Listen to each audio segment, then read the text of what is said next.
All right. Hi, everyone. Welcome to our webinar, How to Make Money with Your Documentary.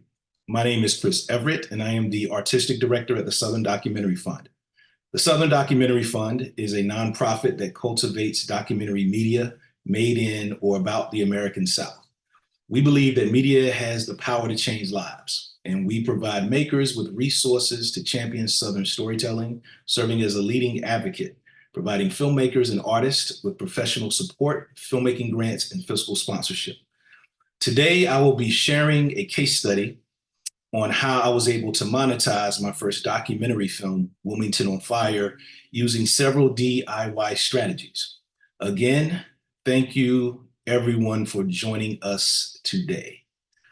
Let me go ahead and share my screen. Again, some housekeeping. Put your questions in the Q&A box as we go on. I'll kind of stop throughout the presentation to answer those. It's a Q&A box at the bottom of the screen. Type your question in there. I'll definitely get to those.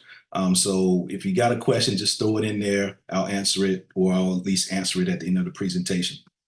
Cool. Let me go ahead and share my screen here and we'll get started. Right. Sure. Can everyone see that screen? Can everyone see that screen? Cool. Great. Great. Well, let me go ahead and get going here. All right. How to make money with your documentary film. That's the presentation today. So a little bit about me. My name is Chris Everett. I'm a documentary artist. I, do documentary filmmaking, directing, producing. I also do a lot of documentary film curation. I have an initiative with a colleague of mine, Curtis John from the Luminal Theater. We started a screening series called Black Docs, where we highlight a lot of Black documentaries and, from experimental shorts, features, a lot of historical docs that haven't rarely been seen. And so we try to bring those to underserved communities.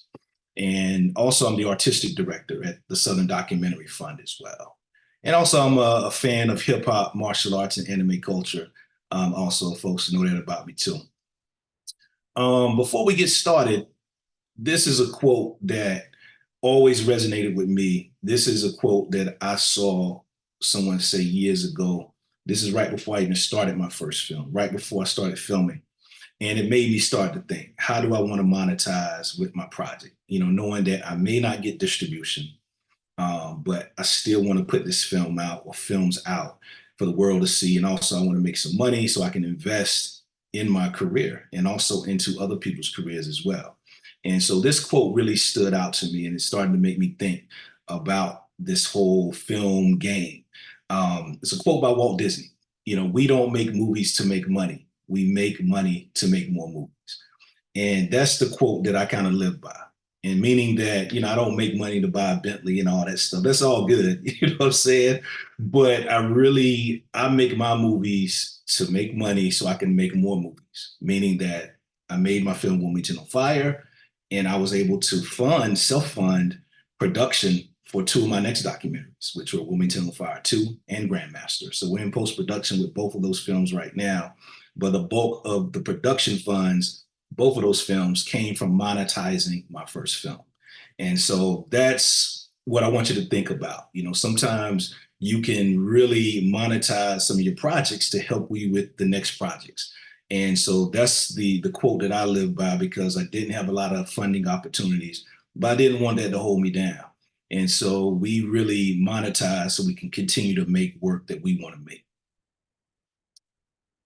Wilmington on Fire. Wilmington on Fire was my first documentary. It's really the case study that we're going to be talking about today. Wilmington on Fire is a feature-length documentary on the 1898 Wilmington Massacre.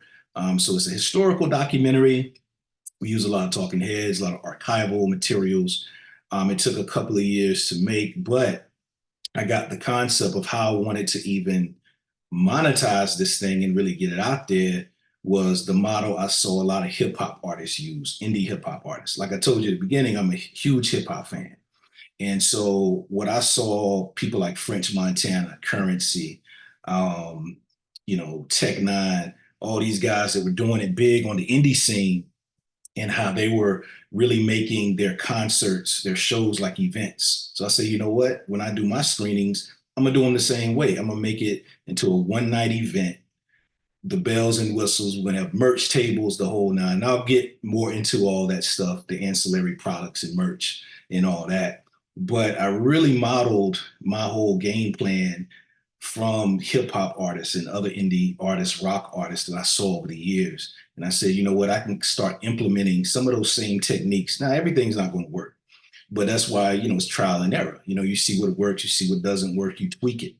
And so that's why I kind of based my thing of doing a tour across North Carolina, because this is a North Carolina story, starting local first and then branching out, starting from the community in Wilmington first, the hometown, and then branching out throughout North Carolina, because it's a Wilmington story first and it's a North Carolina story as well.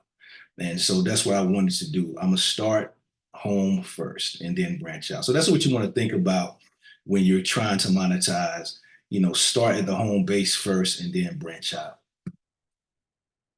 Let me see if there are a couple of questions real quick. All right, no questions right now, no questions. If you got any questions, feel free to put them in the Q&A box at any time, and I'll stop whenever. Also, when you're trying to monetize, we always have to remember it takes a community.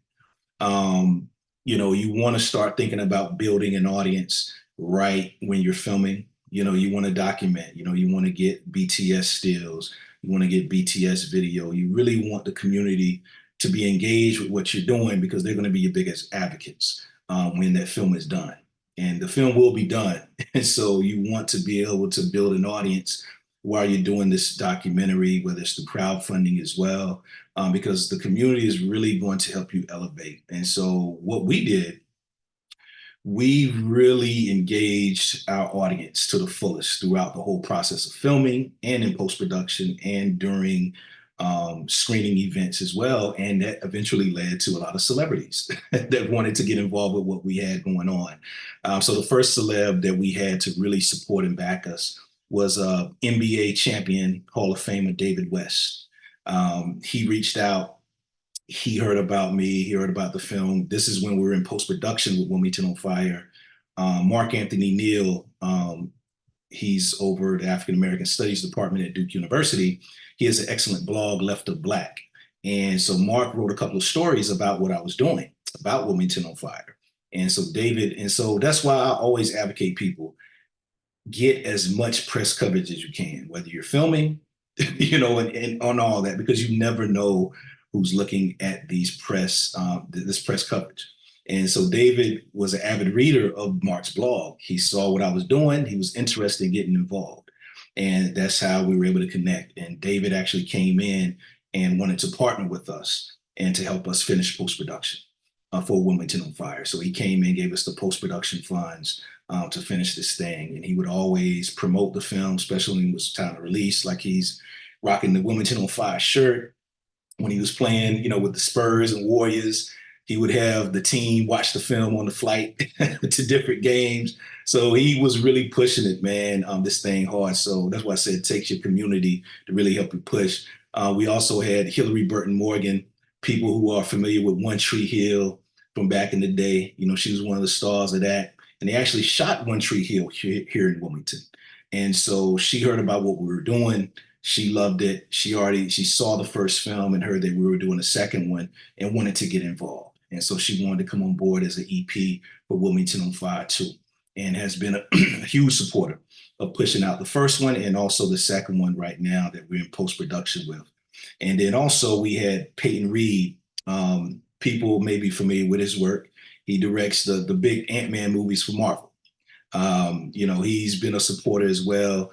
Found out he was from Raleigh, attended UNC Chapel Hill. He heard about what I was doing and wanted to get involved, man. So, that's what I said. We started locally, and you never know who people are related to, what people are looking at. So always promote what you're doing. You never know who's watching. And then we had got a couple of social media clips because our film was actually mentioned during the whole big congressional hearing on reparations back in the summer of 2019. We were the only film that was mentioned. And this was a worldwide thing that was happening at the time. And Dr. Julianne Malveaux, as you see, some of the folks tagged me, said that she urged everyone to watch Wilmington on Fire. And that just took it to another level, you know. And so it takes a community really to help you monetize and push, you know, your films forward. Hold on one second here. Let me check out the questions.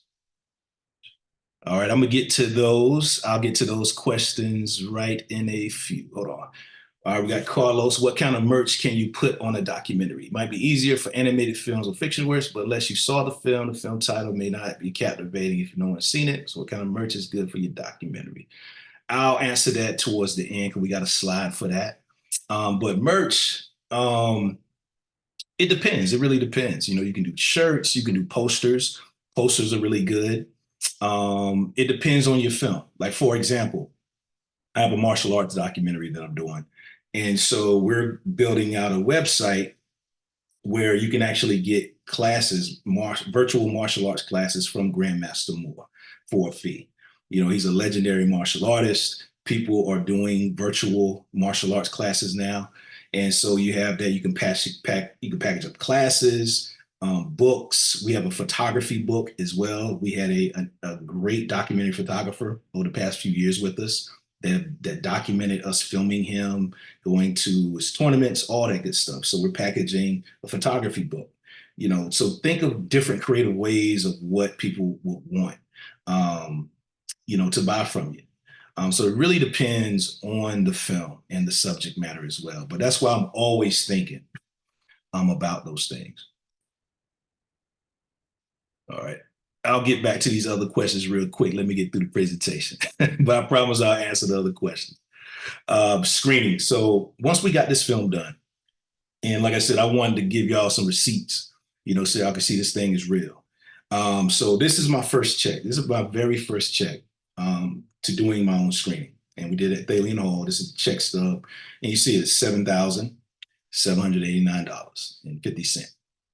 And so this is my very first screening that I did myself for Wilmington on Fire. So the month prior, we actually premiered Wilmington on Fire at the Cucalores Film Festival.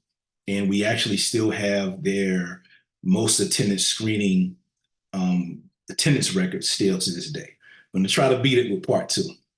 But we screened it there, and it got me thinking because the joint sold out maybe a week before the screening. I didn't expect that at all. Thought I'd get a couple hundred people, but I didn't realize all the promotion, all the buildup we did over the years really hyped this thing up, and people wanted to see this film. It was crazy. People were scalping tickets, the whole nine. It was crazy. So I saw that this huge demand for this film, and a lot of people couldn't see it. So I said, you know what?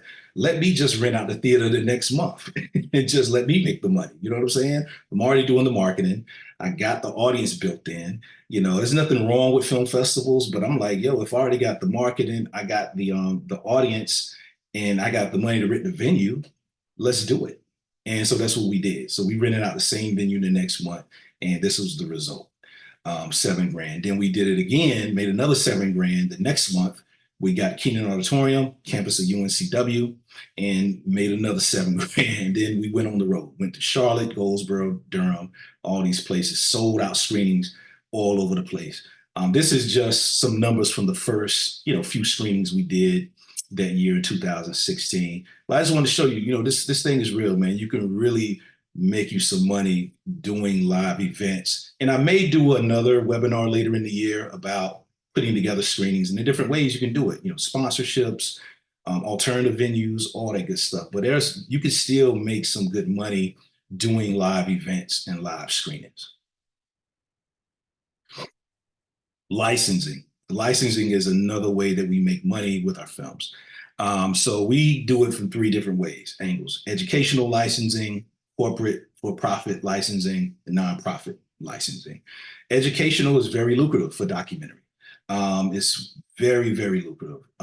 Educational is something that a lot of filmmakers tend to not think about, but you can do it as a DIY approach. But you also have several good educational distributors out there. Got Good Docs, There's a few others out there as well. So you can do it through that way. But me, I've done it the DIY route and been successful. So these are some of the colleges that we've done. We've done way more. I just couldn't fit all of them on the page. So, UNCW, like I said, you start from home first. You want to start with your local colleges and universities, especially if the story matter is on a local type of thing. A lot of times they will jump at the drop of a hat to get that as a part of their library. North Carolina, Duke, Georgia Southern, we've done it. We've licensed over about 100 colleges so far with Wilmington on Fire. Also corporate as well. We've done stuff with the Wilmington Police Department. So the Wilmington Police Department, they license the film from us. They actually use the film when they're training new hires in the police academy. So they show the film. Self-Help Credit Union, Castle Branch is a tech company in Wilmington, also Encino as well. So, we do it all. What I'm saying, with this licensing thing. And licensing can range. It can range from $250 to $1,000. It's really what you negotiate and what you really want out the deal. But licensing is very lucrative for your documentary. Streaming. We've done a lot of DIY streaming. We're currently about to get on Tubi very soon. And I'll talk a little bit more about this as well. But this is what we made from streaming so far with Wilmington on Fire. Majority of it has come from Amazon Prime Video and Vimeo on Demand. I showed you a screenshot right here of the Vimeo on Demand money that we made from streaming from Vimeo. I couldn't do the Amazon Prime one, it's just too long. So I just want to kind of give you a glimpse of some of the streaming numbers. Vimeo on Demand, Amazon Prime Video, Quelle TV, also Free Speech TV that we did a little broadcasting 2-year deal for, and we're probably going to re-up again another 4,000 at the end of the year. So these are all DIY, you know what I'm saying? Because Vimeo on Demand, it's a good platform. How I did it was, like I said, I went back, saw what these rappers were doing. They made it where you couldn't get it nowhere else. So when I launched the streaming for Wilmington on Fire years ago, that's the only place you could get it from. You couldn't get it nowhere else. We had it just right here on Vimeo on Demand. So either you get it on Vimeo on Demand or you're not seeing it at all. And so we made that demand really strong where you had to pay for it on Vimeo on Demand. You can cry all day that it ain't on Netflix. If you want to see this film and you want to experience it, you got to come to Vimeo or buy the DVD. And we had it like that for a few years, and it was very lucrative. But we said, let's go ahead and try to spread it out. Let's get it on Prime Video and see what we can do on some other platforms. And so now we're working with Film Hub, who's a pretty good aggregator, and we're about to get it on Tubi real soon because they're making some money over there in that ad space. And we want to kind of, get into that. I'm going to get to everyone's questions in a minute, almost done with the presentation.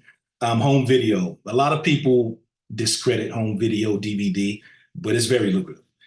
This is a screenshot from the back end of us. We made a little bit, about 19 grand with DVDs over the past few years. And we do it through sales, online sales. We do a lot of our sales of DVDs 2 different ways. One, with our live events. So whenever we're doing screenings or if I'm doing speaking engagements, I'll always have DVDs with me. I carry a box of DVDs in my trunk wherever I go, because you never know who you'll meet that might want to get a copy. Still some people rock with DVDs and Blu-rays, so we always push these out. We do a lot of giveaways as well to really promote what we're doing also. And then also we have a lot of cultural stores, a lot of Black cultural stores. My man Tariq Nasheed, who directed one of the greatest selling Black history documentaries ever, Hidden Colors. He was also producer on Wilmington on Fire. He really changed the game and opened the door for a lot of Black documentarians, because when he put out the Hidden Colors series, it really re-energized a lot of our Black cultural stores and bookstores, and they wanted to get these type of films, books and everything. And so a lot of the stores around the country that would purchase wholesale the Hidden Colors films, they would reach out and we would reach out to them and say, hey, you guys have Hidden Colors. Wilmington on Fire is in that same vein. Tariq is one of our producers. We have some of the same people, historians that's in Hidden Colors are in our film. You should carry our products. And they say, yeah, you're right. Let's do it. And so we still get a lot of stores that buy wholesale from us today. because a lot of Black cultural stores, and as I said, you got to find your niche. You got to find your niche. And, we found ours with the African American history audience. And so we try to build, our products around that. But a lot of Black history cultural stores love these type of products. And so if you have that type of product, hit them up. They would love to purchase from you. Not only those, even your local bookstores as well. Like we have a couple of stores here. We have one store here, Old Front Books on North Front Street. They buy DVDs from us. You know what I'm saying? It's not a Black cultural store, but it's a local store and they want to promote local history. So always start from the home base first and branch out. All right. Ancillary products, merchandise. I know somebody had a question about that. This is something that we're always thinking about. We're already thinking about and developing some products for our next couple of films. But this is what we did for Wilmington on Fire. Wilmington on Fire t-shirts. We had some of our celebrity folks rock the shirts for us. We did a couple of modeling things where we had a couple of models rocking the shirts. And a lot of times the shirts would kind of cover a lot of the costs for staff and stuff. So these are guys that's working at table and we would pay folks, you know what I'm saying? We would pay folks like, 15 an hour, the man at table and stuff like that. And a lot of times the table will cover their salaries and then as well, help with marketing and stuff like that. Posters, art prints, books. We would buy wholesale books. So we have these books right here we would sell from Larry Thomas. So we would find products that complemented the main product, which is the film. So your main product is your film, and the complementary products, they just kind of enhances the experience are things like posters, books, soundtracks. So we had a soundtrack that we were selling as well. So that's what you really want. People love these type of items where they can just take that experience to another level. People watch the documentary, they want to read a book to learn a little bit more. They just want to rock a shirt because they think it's cool, or rock a poster, want you in the cast to sign it.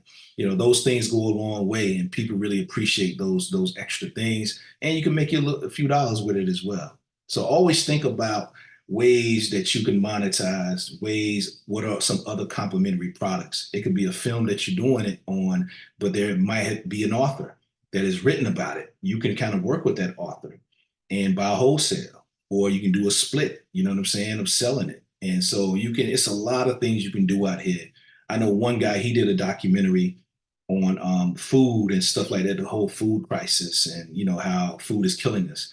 And so he did an actual website where he had developed like a healthy living cookbook that he sold to go along with the film. He had like a course as well online. And so that's how you got to think. We all have certain skills that we can do and that we can monetize with these documentaries. It's just thinking outside the box. The days of just doing a regular film screening and the Q&A, and those days are over with because you're competing against streaming, competing against Netflix, Hulu, Amazon. You're married, you got kids, you got your job. It's just so much other stuff going on out here that you really have to think outside the box when you're doing these things and with your film to really get people out of the house and engage with what you're trying to put out there. Speaking engagements. Speaking engagements is another very lucrative way. And I think a lot of people miss this one. This is where we make the bulk of our money, is speaking engagement and educational license. But I think the very first speaking engagement I got was at Northwestern University. We showed the film there. I think I made like $250, which is good. You want to get a starting price, but a lot of times they'll pay for your flight, travel. You want to make sure you negotiate that. You have other speaking engagements where I've done for free, especially if it's local, because, one, I like to give back to the community, so I'll do several free engagements throughout the year. But a lot of times, these places have budgets. So colleges and universities are one. They have speaker budgets. They're always looking for engaging folks. And when you can tie in a film with it, makes it all the better. You know what I'm saying? So it can be like a combo thing of showing the film plus speaking on it. And a lot of times when we're filming these documentaries, we become experts on the topic as well, because all the research, all the time we're spending with these historians and scholars, subjects. And so we can really speak on these topics eloquently. And so a lot of times people will pay you money, and some good money. Like I said, it'll range from like 250. I've made up to 5,000, a speaking engagement. You know what I'm saying? So it range from like $250 all the way up to about 5,000.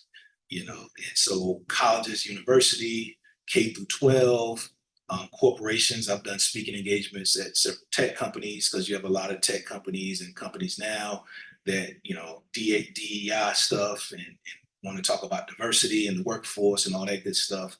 Nonprofit organizations as well, especially like a lot of grassroots organizations or arts nonprofits. Film festivals.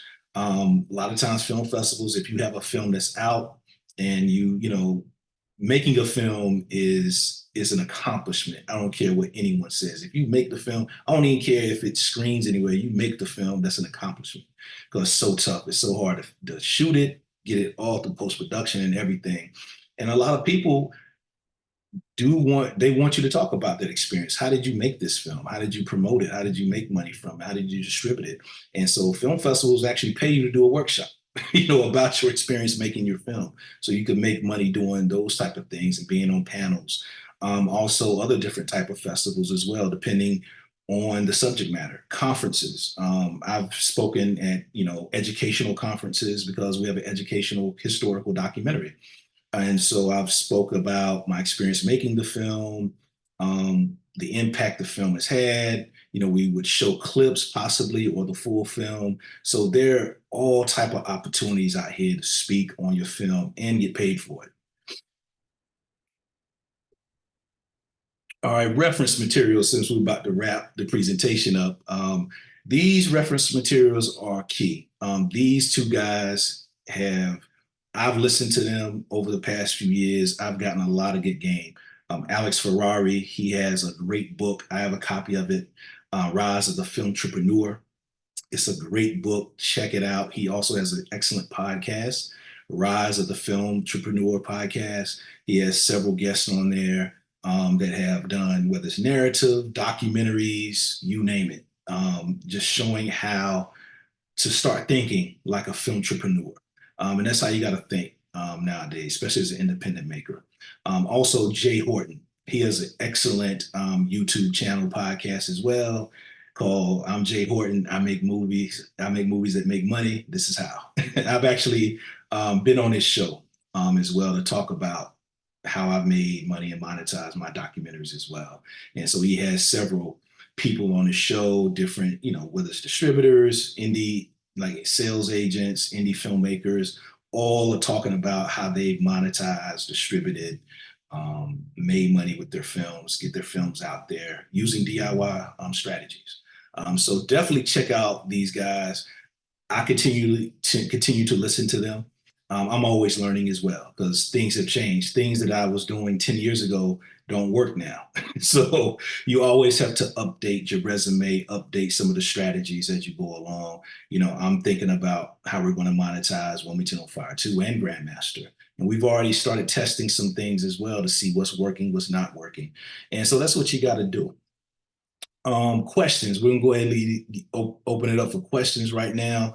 Also, here is my contact, Chris at southerndocumentaryfund.org, Chris at southerndocumentaryfund.org. I'll put it in the chat as well. Also, here is my number, 919-451-1169. But I'm going to go ahead and start answering some questions. Second. Let me go ahead and start with the Q&A. All right. First question, best platform for crowdfunding for independent short doc?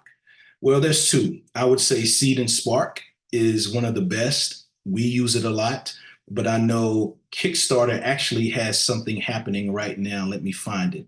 Kickstarter is doing a special deal right now for short filmmakers. Let me find that. I just got the email. 1 second here. I'm glad you asked that question, because I just got an email talking about it. I'm gonna put it in the chat. Here it is. Jumpstart your short. So if you have a short right now, and they're looking at it all, whether it's narrative or documentary, Kickstarter has a special going on right now that they're trying to, really elevate short short films. I'm gonna go ahead and put it in the chat. Definitely check that out. So I would rock with that. I would rock with either Kickstarter right now or Seed and Spark. But Seed and Spark is my go-to. They really care about filmmakers. They want you to succeed. They also, you just can't just put your campaign up and hit go live.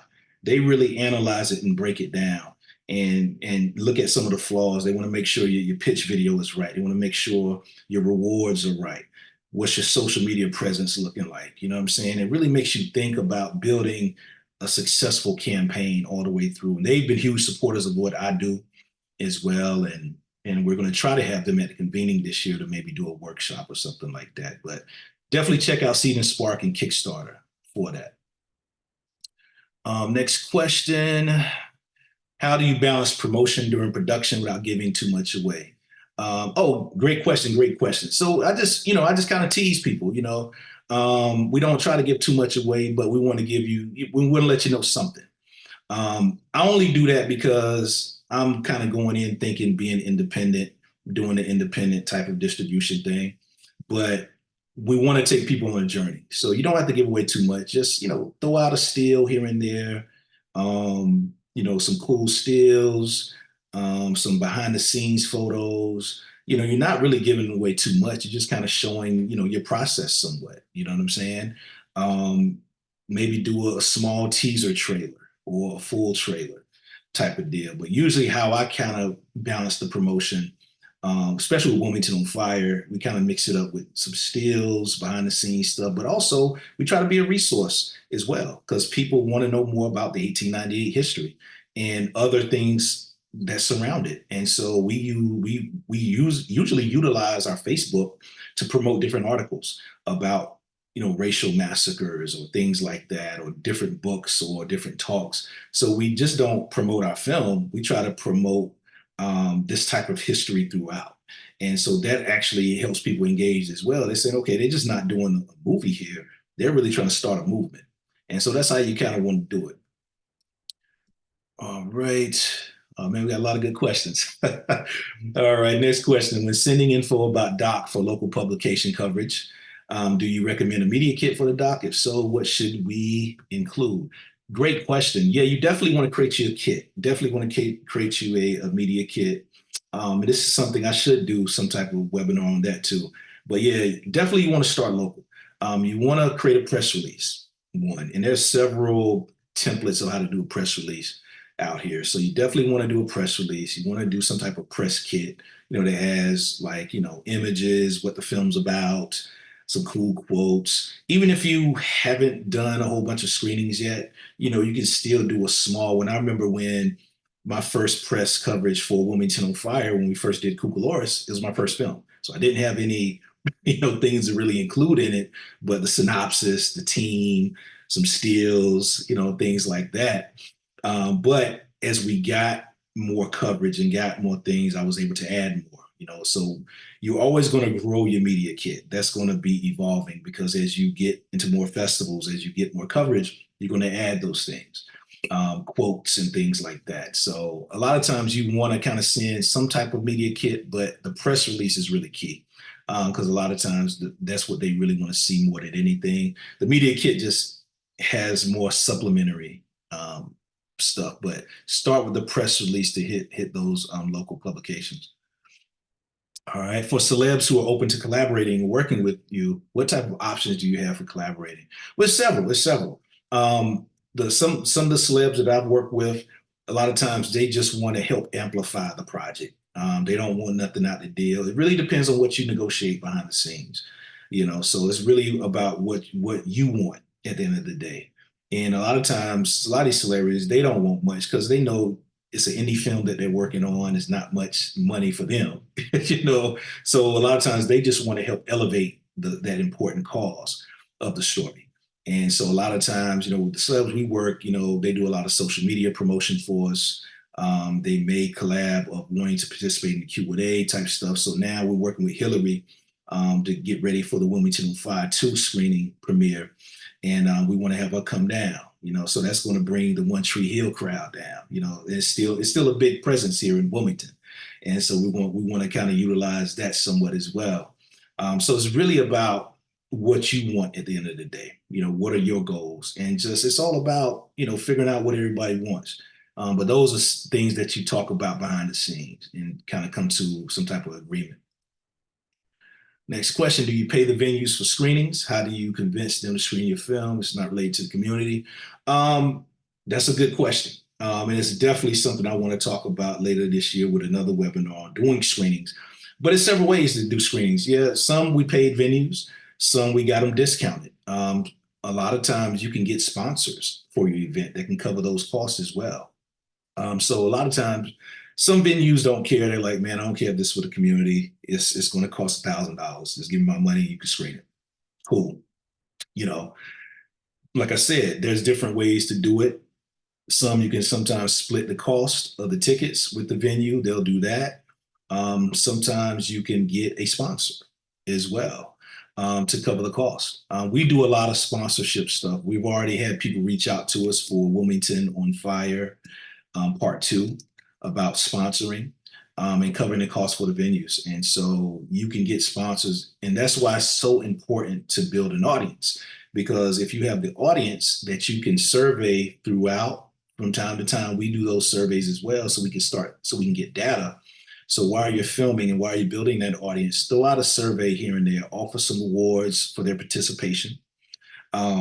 But that data is really going to help you get those sponsors, because those sponsors can just cover those venue costs for you, because a lot of times they want to have the opportunity to put what they're trying to do, their product or services, in front of these folks, and you can be the person to do it.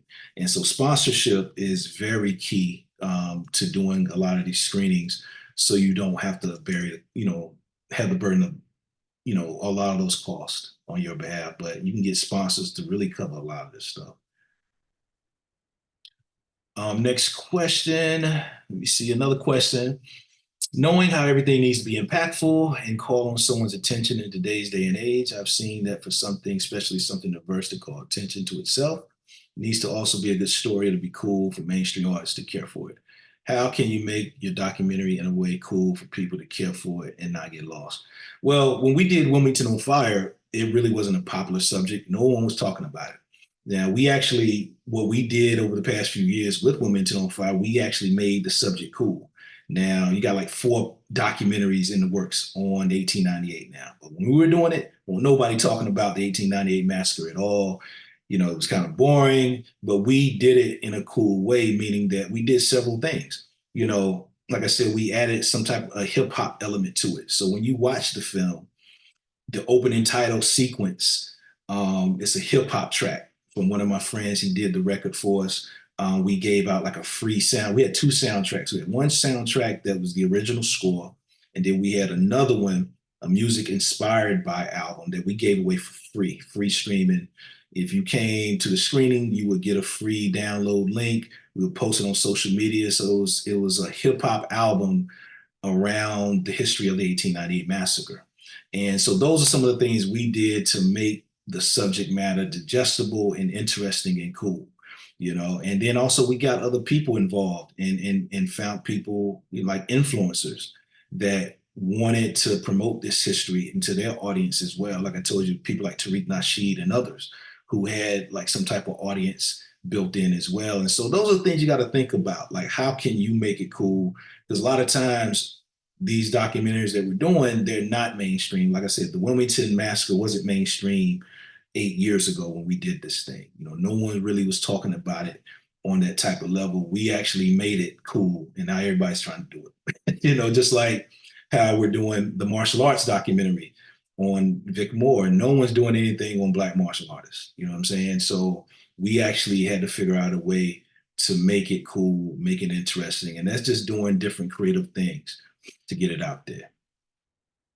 Where did your first check come from?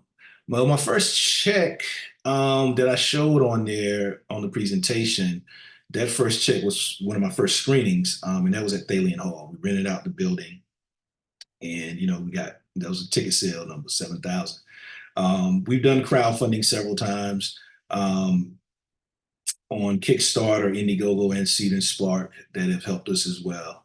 But my first actual check from an actual screening of my film was at Thalian Hall. We rented that out and sold tickets and did the screening. Man, it's a lot of questions. We're going though, we're going. What were the most successful mediums you used for self-promotion? Did you use local outlets and communities or mostly social media? We use a combination of all of it. You have to use all of it. Definitely you got to use social media. I know a lot of people um, don't like social media and don't like being on it. I know how you feel because there's a lot of trash out there and stuff.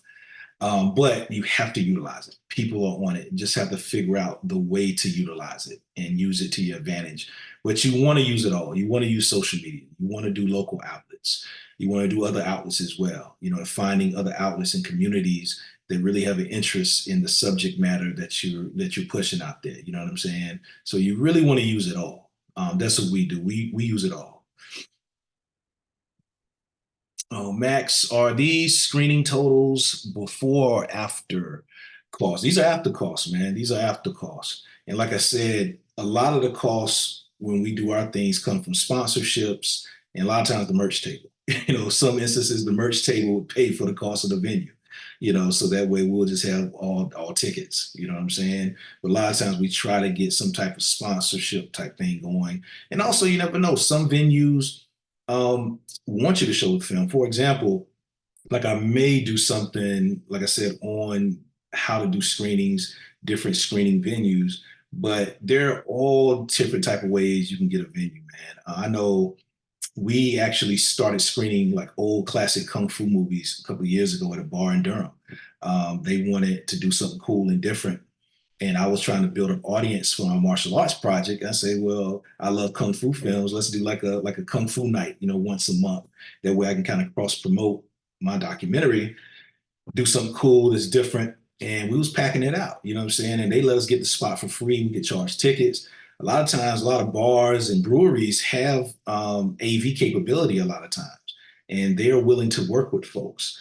I've done it several times of doing screenings in these different places. Yeah, it's not AMC or nothing, but a lot of these bars and breweries, alternative venues have screening capabilities. And a lot of times they'll let you get the joint for free because all they care about is selling alcohol and liquor. And if you can bring 50 to 100 people in there and they're buying liquor and alcohol and drinks, hey, that bar is great. You know, so you got a free spot and you can keep tickets, you can sell merch and all that stuff. And so I've even done it just showing like old classic kung fu flicks. You know what I'm saying? So, and I've done it at screen some of my docs as well. And so there are all different type of ways you can find a venue for very low cost or little cost. Next question, how did you figure out where to set ticket prices for your screenings? Well, how I kind of figure out, I always stay the 10 to 15 range. The reason why I do that is because a lot of festivals are charging the $10 to $15 range. And a lot of movie theater prices are $10 to $15. And I think that's a fair price because a lot of times when we're doing our screenings, we're actually bringing a Q&A experience with it as well. And so you as the filmmaker or the subject, you're actually there for the Q&A. So I think that warrants 10 to 15 bucks just right there. And so that's how we kind of price it. We kind of price it that $10 to $15 range. We try to stay within that. Now, sometimes if you get the whole thing sponsored and you have a little left over, you can kind of skew the price to maybe five. You know, we've even done some things for free as well and have like a donate, you know, pay what you want type deal as well. So it's really about what you want to do, what you think you can accomplish. But documentary is the long game. You know, I think a lot of times people think that I got to get all this money right now. No, when you think with documentaries, you want to think the long game.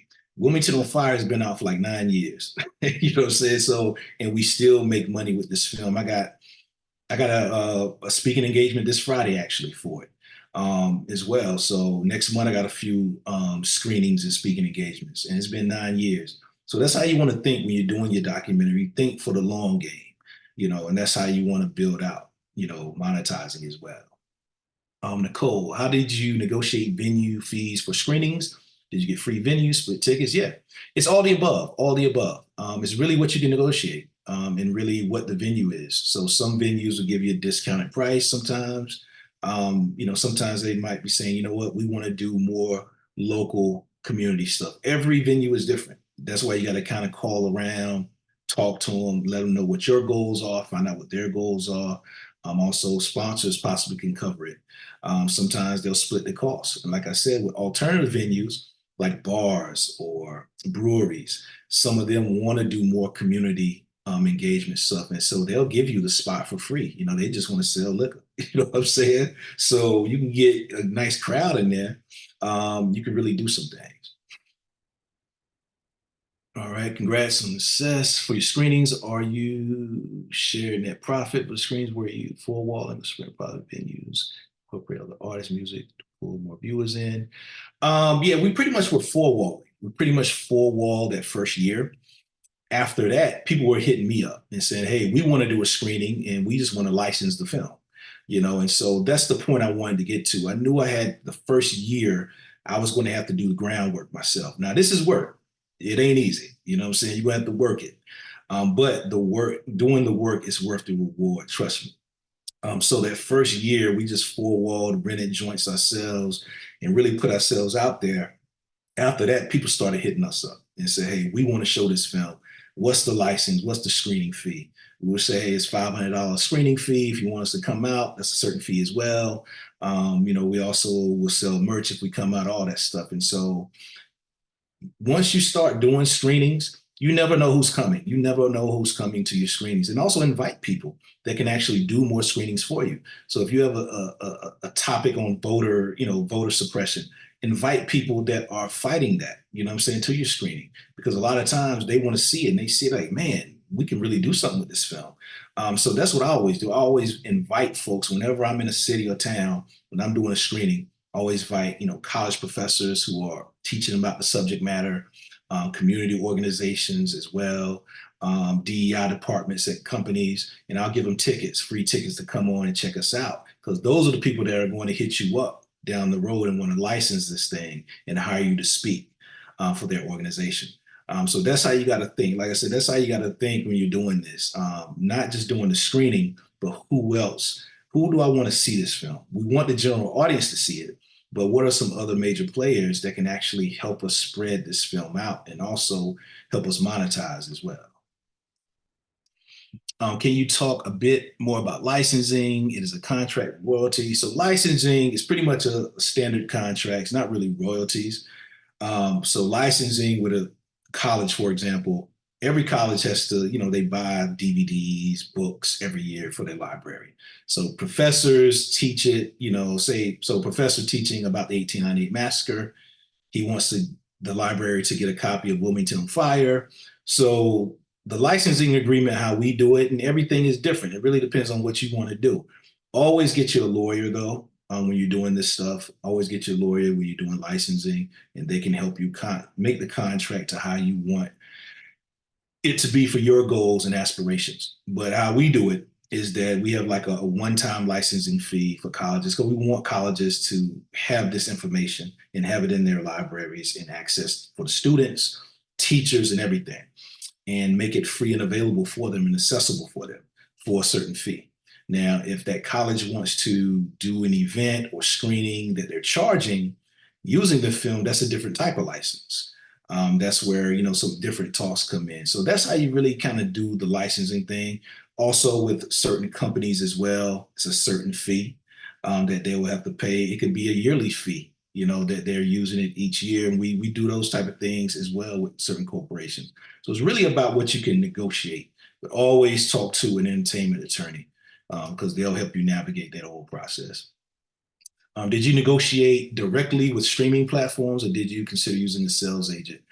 I didn't use a sales agent, so I went directly. I went directly because you could actually go directly back then.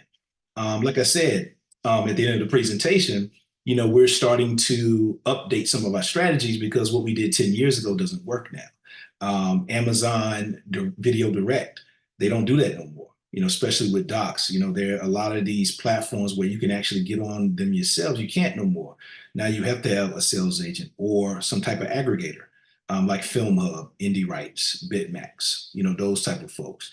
So you still can do it in a DIY approach and don't need a sales agent, but it's all about exploring your options. Don't feel like, if I don't have a sales agent or a distributor, I can't distribute my film or get it on streaming platforms. Yes, you can. So it's all about exploring the different options and figuring out what's best for you. Me, DIY was always best for me because I was in a small town. I didn't know nobody. And I was able to utilize the internet to build audience. And I got some celebrity backing that I can do the DIY route. And also the success of the first Wilmington on Fire, actually, I had sales agents and stuff. They hit me up now and say, "Hey, Chris, when are your films ready? We are interested in working with you." And so doing it DIY first and building that buzz. And like I said, it goes back to indie music. When these indie musicians like Master P, for example, he was selling his music out the trunk, built up this big buzz. The record labels are hitting him up, and now he can negotiate what he wants. And so that's what we're doing now. We were able to do the Master P route, selling out the trunk, doing numbers, getting celebrities to talk about us and really support us. And so now those distributors are hitting us up, say, "Hey, Chris, when are your films ready? We're interested in talking some business." But now they have to come correct. They can't just give me some BS deal. They're gonna have to come on my terms because I can make, you saw it just through the presentation, I can make more money doing my own film, doing DIY. And so that's how you want to do. You want to be able to create leverage with it, but still talk to sales agents. I talk to sales agents all the time to see what they're saying. Sometimes they're going to give you BS, sometimes no. It's really just figuring out what's better for you and what you're trying to do long term. Are you comfortable sharing what your fees were for licensing to universities? Oh yeah, sure. So my fees range from $500 to $1,000. That's for a feature. Now shorts can range from 250 to 500. So overall total, I would say range 250 to $1,000. If you have a feature, I would stay within that 500. Short, the 250 to 300. Right. Can you provide a bit more detail about the marketing and pre-opening publicity that you did to generate interest in that first screening? Okay, great question, great question. I'm gonna try to get through all these. We got about 15 more. So the marketing, what we did was, like I said, taking a playbook out of a lot of hip hop artists. So you know how when you see a hip hop artist, they would go on the Breakfast Club or a hip hop station and they would promote a new single and say, "Hey, the album's dropping in a couple of months. This is a new single," and then a couple months come and it still doesn't come out. It usually takes like a year or two for it to actually come out, but they promoted about 4 or 5 singles and getting that free publicity. So we kind of did the same thing. A lot of people don't realize this. I had no idea how I was going to finish post-production for the first film, but I didn't let people know that. I kept promoting, getting on independent blogs. Blog Talk Radio was big back then. Almost everybody had a blog talk show, and I would get on anybody's show. As long as it wasn't nothing crazy.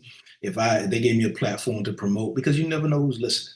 And so I will always constantly promote. And then when we actually finished the film and had that date of premiering at Cucaloris, we just, hey, went to a lot of the local press. We had a great arts publication here called Encore back in the day. We got on the cover of that because, it was a big deal. This was the first documentary, first film on the 1898 massacre period. And so this was a big deal for the city. And like I said, start local first.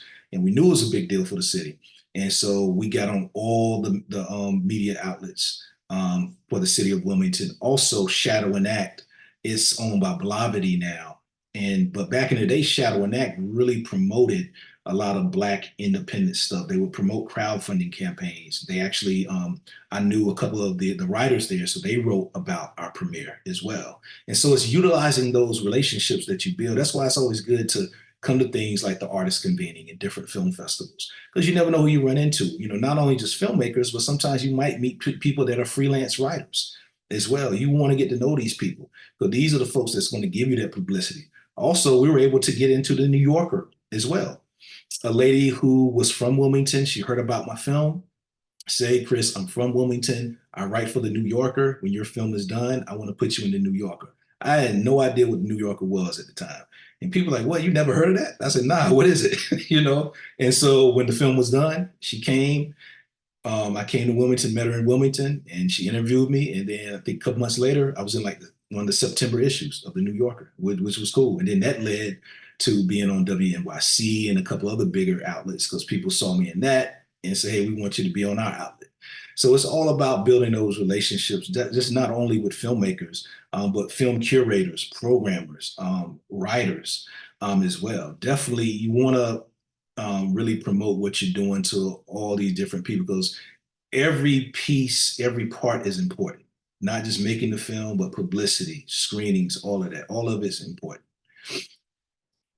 A few more questions here. What are the steps you took to get your film on a streaming platform without a sales agent? Oh, that was easy. Like I said, Vimeo, anybody can put their film on Vimeo. Vimeo on demand. You have to pay like a fee every year, but it's very simple. Quelle TV, they're a Black streaming service. I have a great relationship with them. My film is one of the highest streaming films on there for the past few years. They're pretty much free and accessible.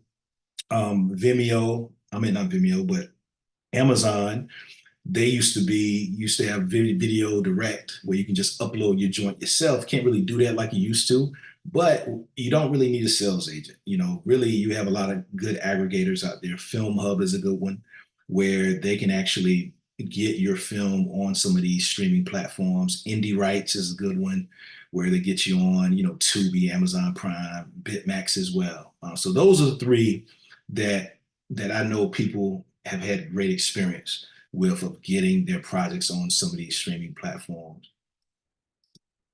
Does it cost to get streaming from one of the companies you listed? There is a fee with Vimeo. It's a yearly fee because they kind of host your joint on there. That's pretty much it. You know, Amazon, they don't really charge you. Quelle doesn't. You know, they pay you and you get paid quarterly, you know. So when you're dealing with one of these aggregators like Film Hub, Indie Rights, you don't pay them anything. You know, they cut after you start making some money. You know, it's like an 80-20 type of split. Licensing, what are you giving? Just a movie for how long the license lasts? Well, how we do it, it really depends. And like I said, really what you want to do. So what we do is we give the film and we have also like a study guide type thing, kind of like a curriculum. That's what we do. Sometimes you don't have to do none of that, just give them the film. You know, so it's really about what all you want to do. And so we have different license ranges. So you can do a 10-year license, you can do a 15-year, you can do a 5-year license. You know, how we do it with Wilmington on Fire, we really wanted to make it accessible, but we still wanted to make a few dollars.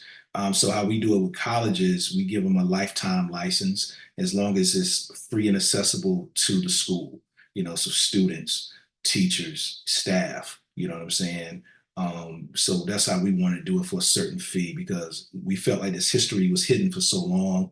We really want to make it accessible for the educational market so teachers can start using it to teach it more. And we've been seeing that. We've been seeing the results of them doing that because we're starting to see a lot of teachers implement the 1898 massacre curriculum and the film in their curriculums and teachings now. So it has worked. So it's really about your goals and what you want to do. So it's all negotiable, all negotiable. Um, who did you partner with to make your DVDs, Blu-rays? Oh, excellent question. I partner with, I use a company called 485 Media, 485 Media. They're out of Charlotte. They're great to work with. They do all of our reproductions of our DVDs, Blu-rays. I have a couple of designers that design the packages for us, and then we send it to 485. And they do a great job. So definitely reach out to 485 Media in Charlotte. They do a hell of a job. They're quick, they're efficient.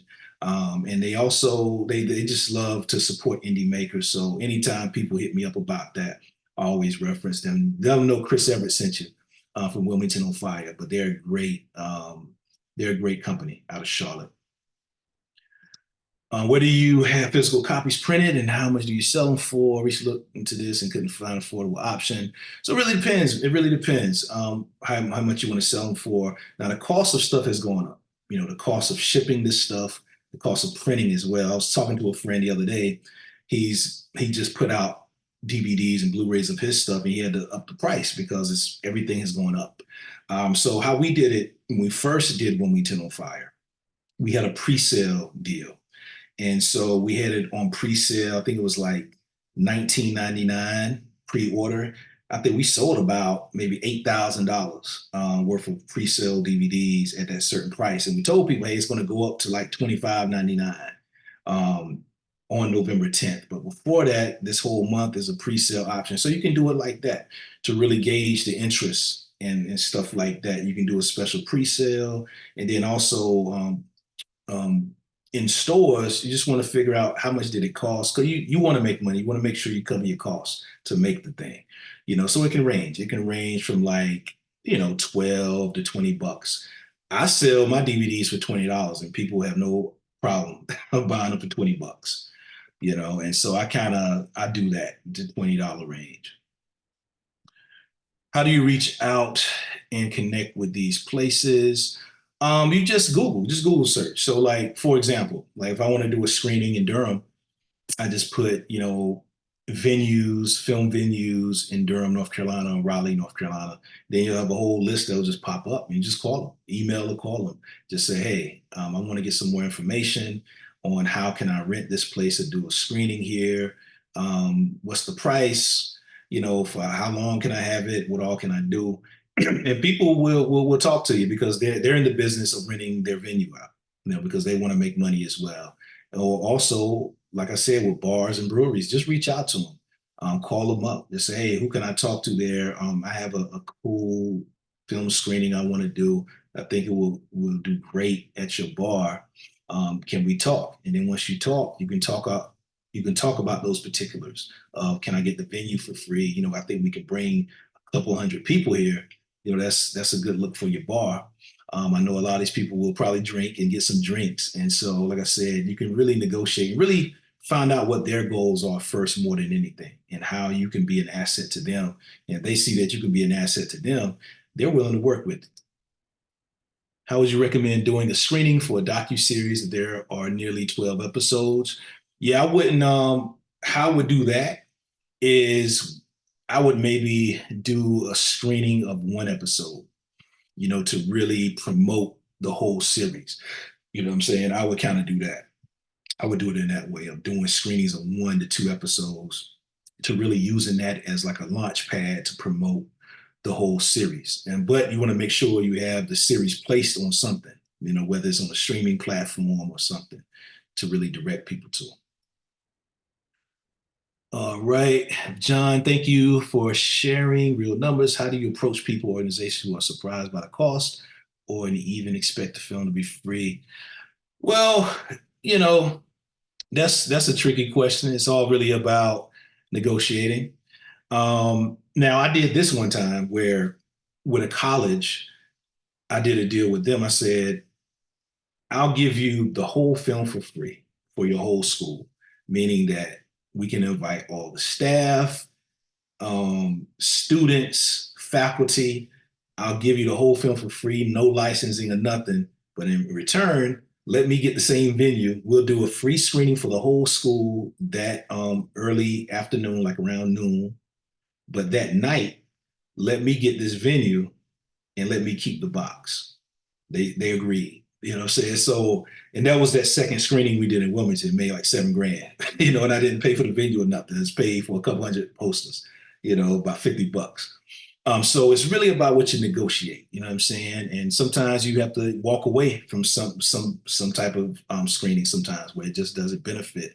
But that's why you want to kind of make you decent money so you can do some of these things for free sometimes. Because like I said, we try to do several free events throughout the year. We like to sponsor events as well.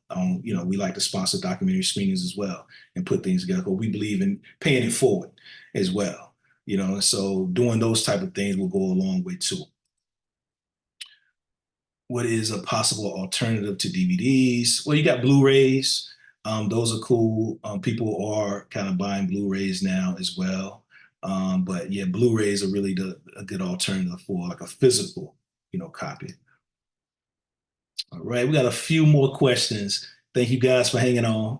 I'm gonna try to get through all these questions. I know we're going a little over. When you completed your first documentary, what was your first monetization strategy? What was the first thing you gained some income from? Well, the first thing was screenings, live events. Those were the first things I actually made money from. So live events, t-shirts, poster sales, things like that, because we didn't release the documentary until a year later.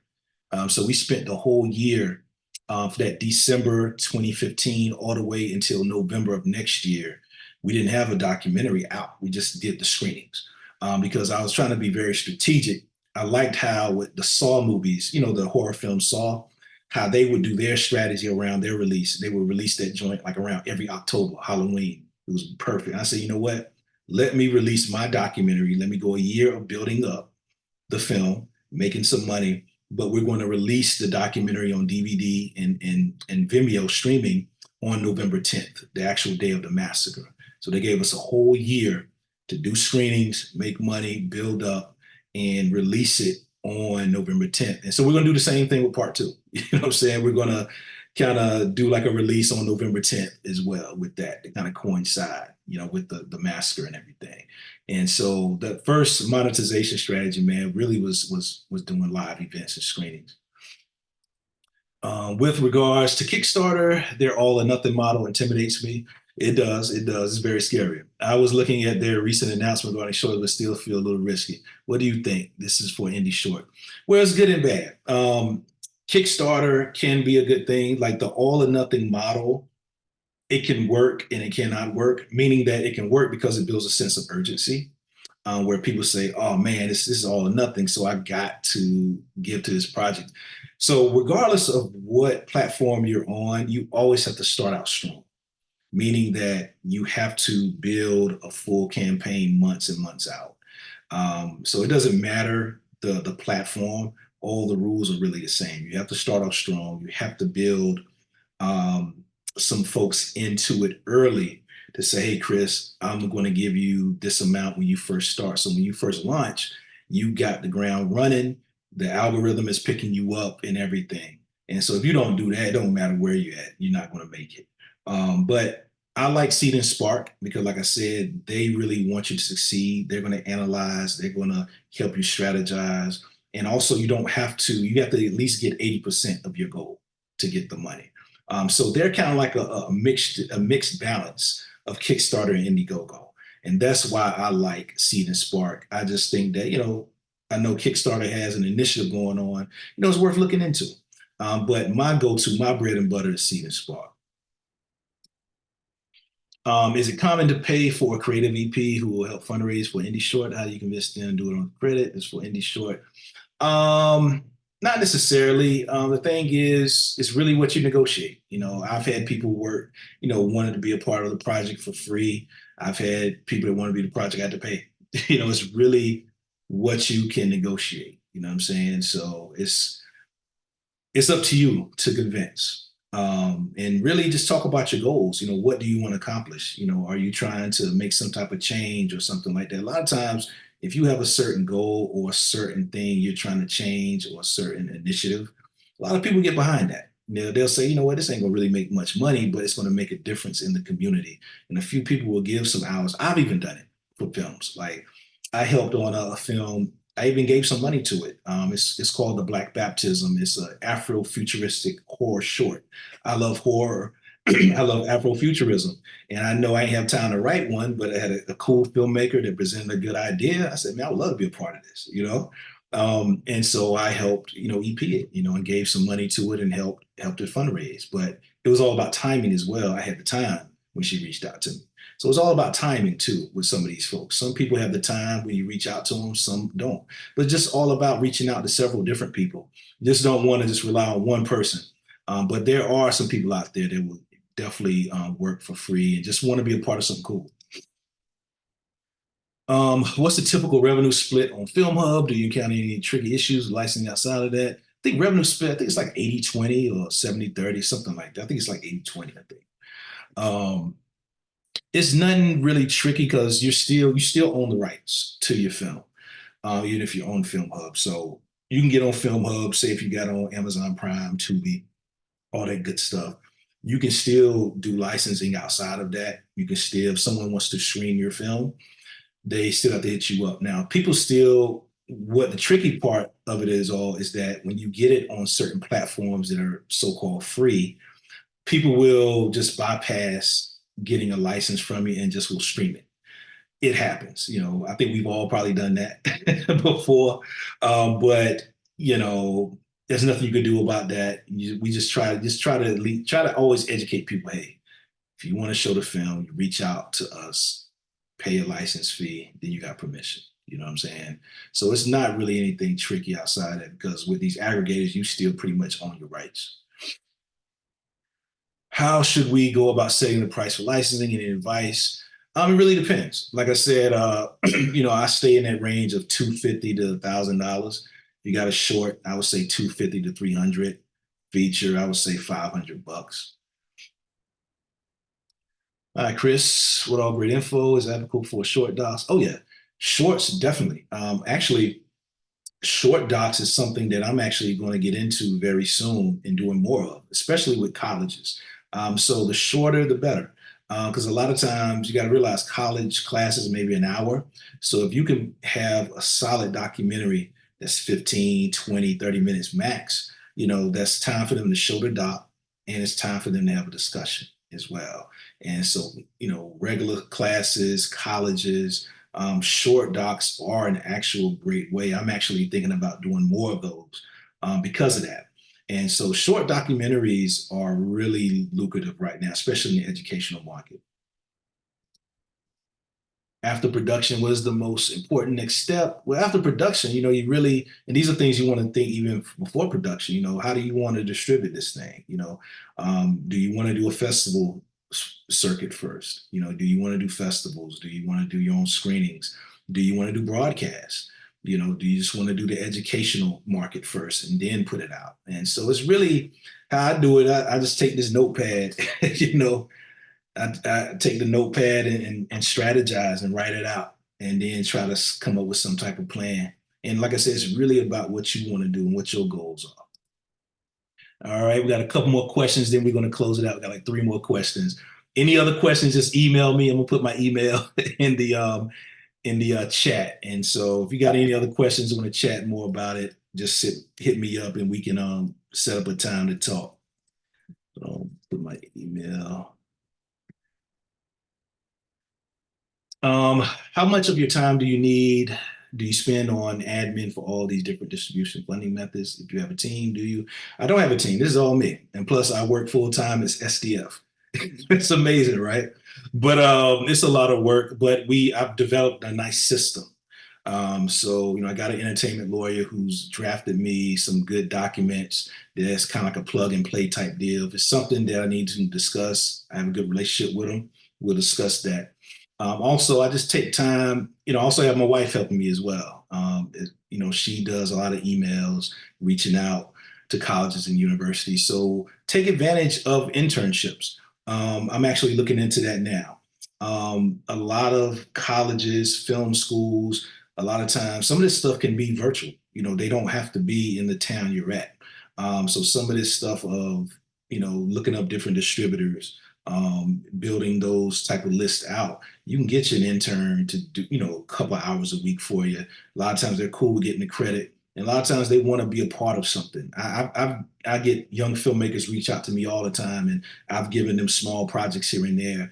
And a lot of times they want to be a part of something big. They're tired of working on school projects, and stuff like that. And they want to work on some real deal stuff. And you can give them that opportunity. And these are things that they need to know anyway. Not just learning how to use the camera, but knowing how to do a screening, knowing how to do distribution, learning how to navigate that whole landscape is going to take them far. And showing them that and giving them the opportunity to be a part of that is huge. So definitely look into your local colleges, and also LinkedIn as well. LinkedIn, I get so many young people on LinkedIn that want to intern and do small things like that. Did you do live screenings to screen and participate on the film Festival circuit. Yeah, I pretty much did it simultaneously. Um, I'm kind of in the middle on film festivals. I'm cool with them, but I try to be very strategic with them. Um, I know I probably will never get into Sundance. I'll submit and all that, you know, but I don't, hold my breath with it. But I try to be strategic with certain festivals. So what I did with the first Wilmington on Fire, we did our own screenings, plus we did festivals, and we actually got invited to some. I think we got invited to Pan African as well, and we ended up winning an award there. I did Cucaloris. That was just a no-brainer because right in Wilmington, and that was the main festival in Wilmington. We did other festivals throughout North Carolina, South Carolina as well, even in Minnesota. So it's really about being strategic and doing my own events, but also so when we did our live events, we did them mostly in North Carolina. So I said, I don't really need to do a lot of festivals in North Carolina because I already have the audience built here. I did the launch with Cucaloris, but outside of that, I'm good with North Carolina. I can do my own things. But outside of North Carolina, I'm going to have to do some festivals because no one knows what we're doing. And so that's how I looked at it. I said, I'll do for a year, I'll do live events throughout North Carolina. And then we'll submit to some festivals like Pan African, Baltimore Black Film Festival and places like that outside of North Carolina. And so that way we can make some money doing live events and also get our film screened in these other markets as well. Do you provide critiques of films or make suggestions? Yes. I would love to check out, what you got going on, and would love for you to possibly be fiscally sponsored by us as well. Email me your stuff, what you're thinking about. Chris at southernDocumentaryFund.org. All right, I think that is it. Thank you guys again for bearing with me. It was a lot of questions, but they were all good questions. Like I said, tomorrow, 9 o'clock a.m. Eastern Time, we are launching early bird tickets for the Southern Documentary Convening. Early bird tickets go on sale in the morning. On our website, southernDocumentaryFund.org. It'll be on our social media as well. We'll also be sending out an email blast. Again, thank you guys again. Email me. I got my email in here. I'll put it in here again before I go. This is being recorded as well, so we'll be sending this back out. But if you got any questions, feel free to email me anytime, and we can set up a time to talk, about monetizing or audience building. But yeah, thank you guys again. I appreciate the support, and we will be back next month. We're actually getting our mentorship program started again next week with a new set of mentors. So one of those mentors will be doing a webinar at the end of February. And so I'm glad to kind of get it kickstarted again. This is something that I've always wanted to do, to share some of the knowledge and my experiences. But I'm definitely going to do another one of these, probably on screening or maybe audience building later on in the year. But again, thank you guys again, and you have a good day.